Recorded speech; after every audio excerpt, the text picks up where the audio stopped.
In the late 90s, Paul McCartney released the album Run Devil Run. It mainly consisted of old 50s rock and roll covers and was partly recorded because of the passing of his late wife, Linda McCartney, and as a tribute to the music that they both loved. It featured Dave Gilmour of Pink Floyd on lead guitar, and I think many of the songs really hold up, particularly this one, which is a cover of the Elvis track All Shook Up, and this riff absolutely rocks.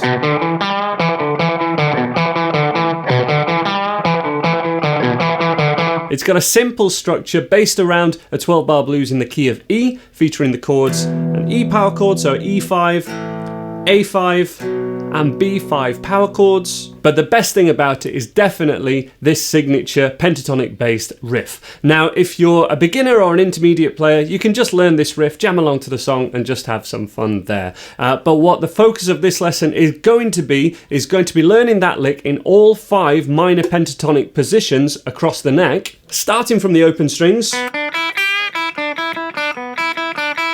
moving through every position all the way up to repeating that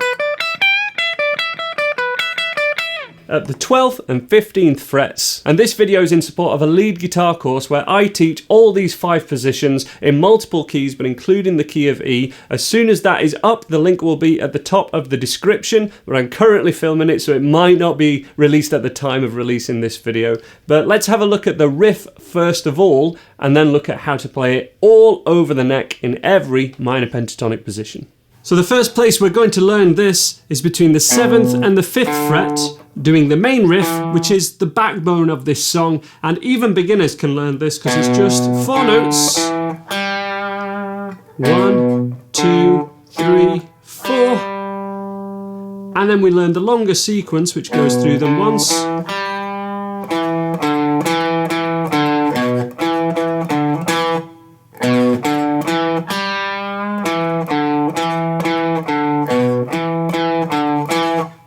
Small technique points of note are that we're bending the 4th note down just a hair, and we start off by not bending it and then we bend it more, and we never hear it come back like that.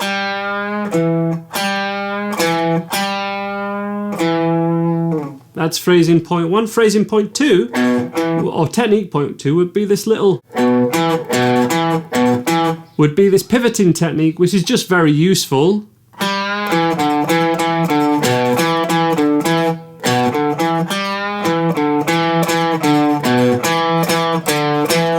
When we're crossing over the strings in that fashion. So you can play that through the whole song basically, and all the chords and rhythm parts for the rest of the song are just the E power chord, A power chord, and a B power chord.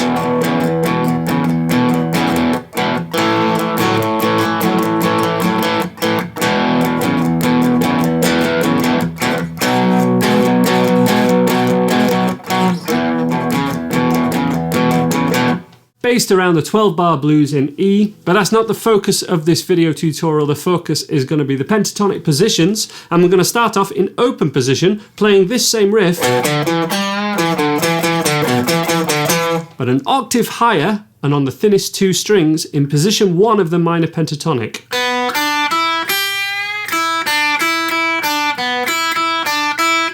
So that's the open to 3rd fret, open to 3rd fret.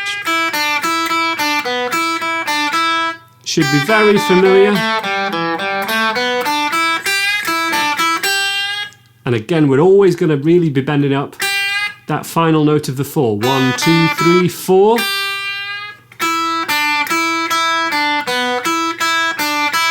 Might take a little bit of practice, but there should be nothing new there if you're at a level where you should be taking on this tutorial. Now we're going to get up to the top of box 2. It's all the same notes. A B, a D, an E, and a G.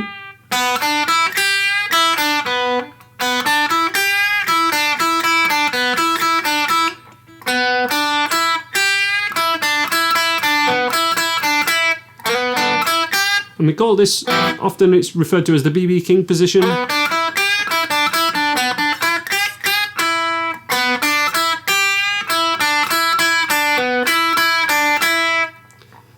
Many of you will be familiar with that. You might not be as familiar with box 3.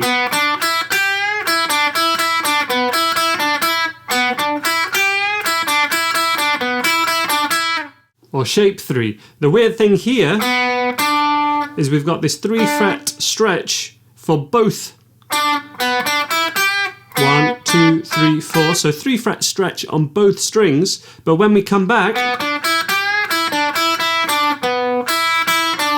it's really best if we use our first then middle finger, because if we try and do it all with first, we've got to move a fret. And it's quite a, it's a bit of a, you could do that I suppose, but I would probably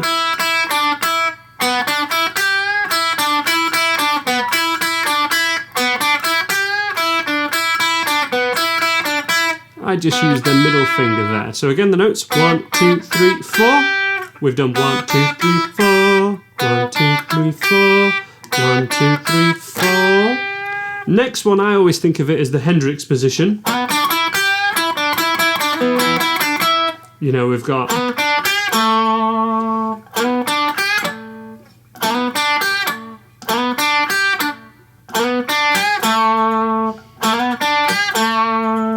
that's the Purple Haze and Voodoo Child position, so I always associate that with Hendrix, really.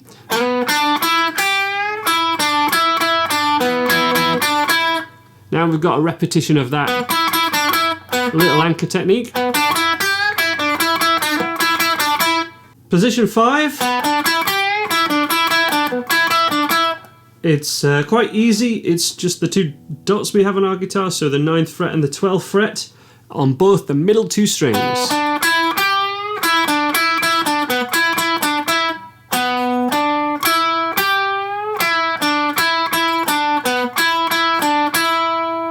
Finally back to position 1 again, but so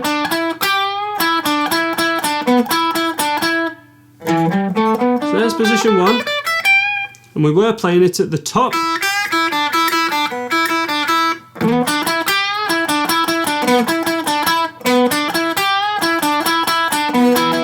Kind of feels like that again.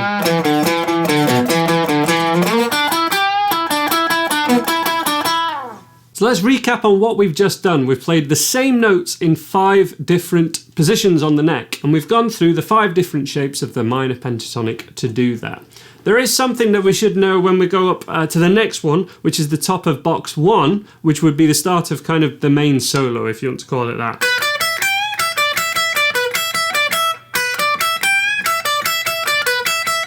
Which is a cool trick I learned from Paul Gilbert. Which is the top shape, which everyone knows so well. If we do that same thing, but move our fingers 3 frets down, it kind of looks the same because we've still, the 3 frets are, the dots are 3 frets apart. 1, 2, 3, 4, 1, 2, 3, 4. And then the same thing works again.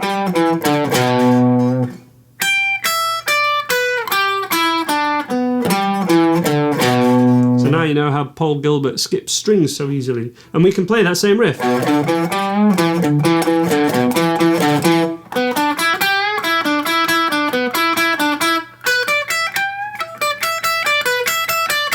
It is a really cool riff, it's got a boogie to it. As I say, we probably wouldn't use this one as much as we would use this one. But the repetition of those shapes can be incredibly useful for some people. And the great thing to know once we get here is we're then just repeating what we've already done, but 12 frets up.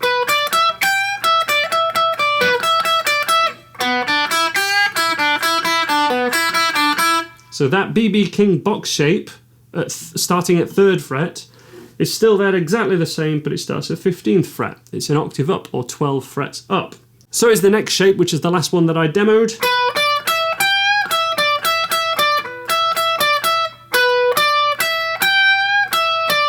So that is the 16th fret to 19, 15 to 20.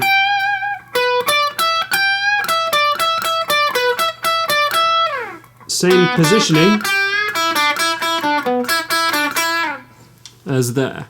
So hopefully that adds a little bit of fun where we're playing a riff to learn your pentatonic positions. There'll be more helpful links in the description below to hopefully help you learn more about this stuff if you're interested. Feel free to come back to this video and this lesson if you need any more help than that. Every time that you learn more about the pentatonic shapes, there's always more to gain from even the same lessons often. Any questions you have, let me know in the comments on YouTube, and I hope to see you guys next time. Bye bye for now.